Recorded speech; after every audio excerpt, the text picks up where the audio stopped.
Hey, just changed positions a bit. Legs getting all the pins and needles from the way I was sitting. Anyway, beautiful rose gardens at Victoria Esplanade, down in Palmerston North. Just this week's Come Follow Me while I visit. Yeah, so birds everywhere. Another reason I stopped filming outside was birds. They attract to this. Anyway, I digress again. Sorry guys. Verse 6 of section 44. Remember, this is the call to have a conference in June, but it's given in February because this is before they had regular conferences twice a year. So it says, and this is the question I had about this, is why we have to keep being reminded even now. But they said here, behold, I say unto you that you must visit the poor and the needy and administer to their relief, that they may be kept until all things may be done according to my law which ye have received.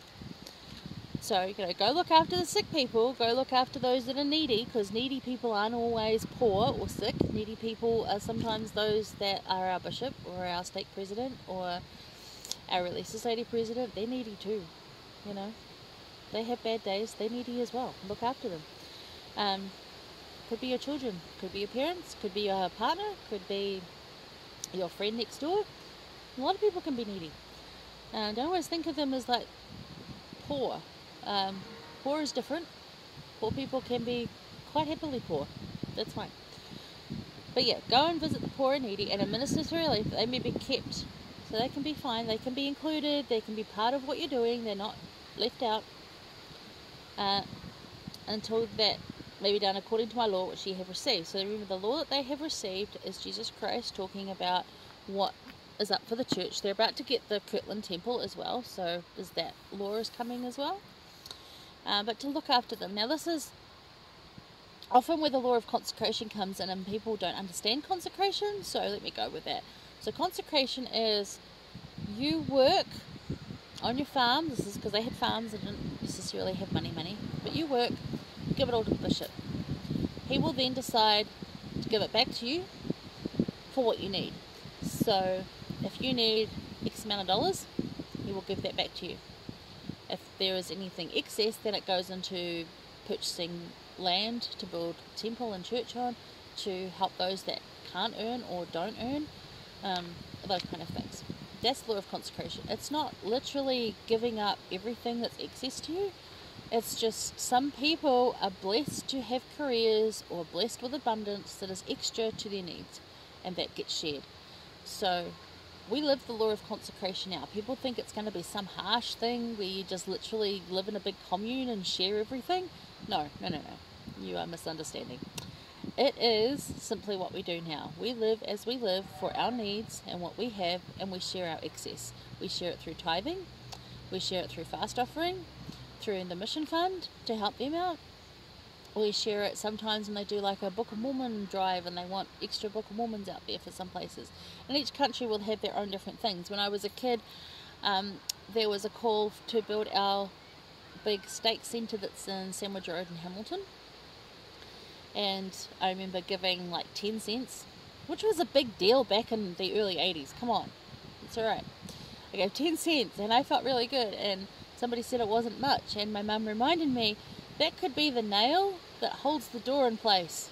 That's okay. And I was like, actually it could be. It could be the one that's helping to hold the whole thing up. You don't know, right? Every little bit helps. So, but my question, again, another sidetrack, was a good one though. Why do we constantly be reminded? Why do we need to be constantly reminded to take care of the poor and needy? Because even now we're still reminded to go do that.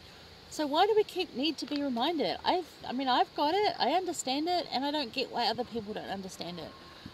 So please, if you feel or tell me, because it's something that missed me completely. I don't know. Maybe it's because I come from a poor and needy area, so I quite happily help others, and I think, like the widow's mite, it's easier to give up something when you know what it's like and you don't have a lot. I think if you have a lot, you tend to hang on to it more. I don't know. That's just what I've observed. There's no judgment in that. Absolutely not. It's just what I observed. So if you have any insight on why we need to be constantly reminded, please, I'd like to know. I mean, it's good that we get told, but we get told a lot. like to go minister, do your ministering. It's not hard. To me, it's not hard. I guess to others it is, and I don't quite get why. Still don't. So please tell me. Please tell me your experiences. Please let me know. I'd love to help you with it, or even try and like empathize and get the understanding why, because I need to learn in that area. Alright, so anyway, how many times do we need to be reminded to go serve the needy? How often do we get reminded to minister? I just said that. Just go and do it. Just try. Go and lift some hands that hang down. Pray for those opportunities and embrace them when they come. I think a lot of times I have seen people say they pray for those opportunities, but yet when they come, they complain about them or say they don't have time. I was like, well, you prayed for that opportunity.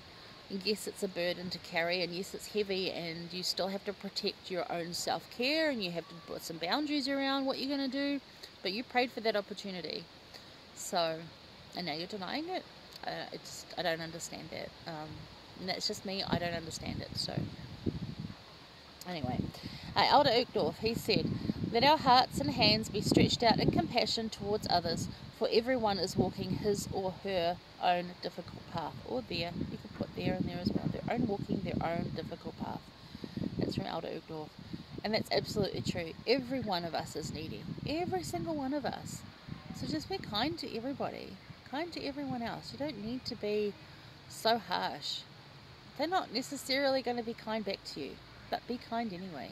Because it's the one thing you can do. It was a big theme for Mother Teresa. She was always saying, just be kind anyway. Just, it doesn't matter what other people do, be kind. It's the one thing you can always do is control your reaction. So be kind. Obviously, you hear this from Ellen as well. And she's pretty good at it. Be kind.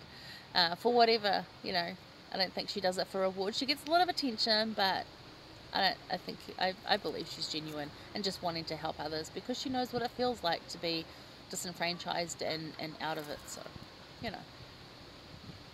be kind. Well, that's me for this week. That was insight number 5, people. And yeah, we got the long view so you can have this. And I hope you people over there in the northern hemisphere are really enjoying summer, because winter is surely coming down here. So I'm going to enjoy this last bit of sunshine, take some photos of the roses, and just have a great day. And I hope you do too. Love you guys. Thanks for watching.